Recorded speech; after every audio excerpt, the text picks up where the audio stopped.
له انګریزي ښکېلاک د ازادۍ بیرته ګټلو 104مې کلیزې نمانځنې په موخه دا غونډه د جلال آباد ښار امیر شهید بند د شاه امان الله خان مزار ته څیرمه جوړه شوې وه چې پکې د ننګرهار ولایت د ملکي او نظامي ادارو مسؤلینو سربیره د پوهنتون استادانو، محصلینو، لیکوالو، شاعرانو، قومي مشرانو، دیني علماو او ګڼ شمېر ښاریانو برخه اخیستې وه.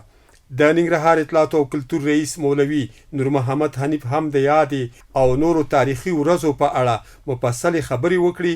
ویل له ګورګین او چنګیز څخه نیولي تر دې دمه زموږ د هیواد میړنیو مجاهدینو د هیواد د ازادۍ او خپلواکۍ لپاره سترې قربانۍ ورکړي او تاریخونه یې موږ او راتلونکو نسلونو ته په میراث پریښي دي. قدرمنو ځوانانو د افغانستان په جهاد کې هر چا په خپل وس باندې قرباني ورکړې وه. ځوانانو زه دا وایم د آینده نسل د حضانت په اساس چې خپل وړمنې ورځې ورته وښایي. نن د دغه ورځو کور کې خپل همصنفیانو ته همزولو ته په ټولنه کې د دې صفت وکړئ، ورته وښایئ چې دغه ویاړمنې ورځې د افغانستان شامله ورځې دي، ګډې ورځې دي. باید ټول افغانستان دغه ملت په ویاړ باندې په فخر باندې دغه ورځ ولمانځي. استاد عبدالرحیم سراب د هیواد د ازادۍ تاریخي ورځې تاریخوار بیان کړي. ویل باید موږ او تاسې د خپلو تیرو اتلو غازیانو تاریخونه په مستند ډول ولیکو څو په راتلونکي کې ترې استفاده وشي. سکندر مقدوني څخه چې 310 قبل الميلاد کې زموږ په هیواد یرغل کړو. چنګیز خان تیموچن په 614 زیږدیز کې د 618 زیږدیز پورې په د افغانستان په مختلفو ساحو باندې په کونړ باندې بیا د ښکته ووتو، هغه یرغل کړی و. انګریزانو یرغل چې په افغانستان کې 3 ځل یرغلونه یې کړي وو. 1919 د شاه امان الله خان دوره وه.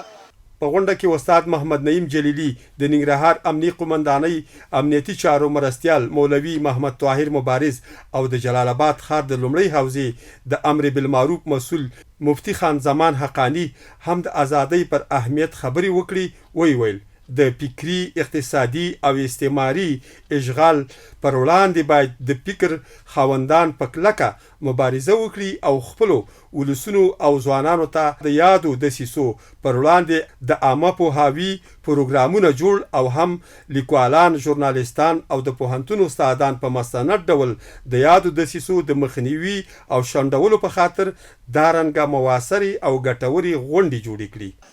104 کاله وړاندې د استعمار بڼه او د استقلال بڼه کاملا جلا وه.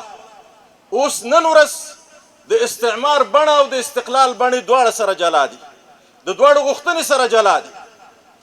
پخوا به د استعمار بڼه یوازې نظامي یرغل و، یوازې عسکري یرغل و، خو اوس استعمار یوازې عسکري او نظامي یرغل نه دی. اوس استعمار د نظامي یرغل نه زیات د ولسونو د فکري استعمار د پاره کار کوي، د هغوی د فرهنګي استعمار د پاره کار کوي. په اول قدم کې د اسلامي امارت د ننګرهار ولایت د امنیتي چارواکو په نمایندګي باندې تاسو ته ټول ولس ته او ننګرهاریانو ته د 104مې کلیزې مبارکي او تبریکي وایم. الله دې زموږ هیواد تل آباد، خوشحاله، سوکاله په امنیت کې ولري. کومو خلکو چې له نن نه 104 کاله مخته کومه قرباني کړې ده، کوم جهاد یې کړی ده، کومه ستړیا یې کړې ده د خپل هیواد د ازادي او د استقلال لپاره، د هغو په قبرونو دي د الله جل جلاله برکتونه او رحمتونه وي.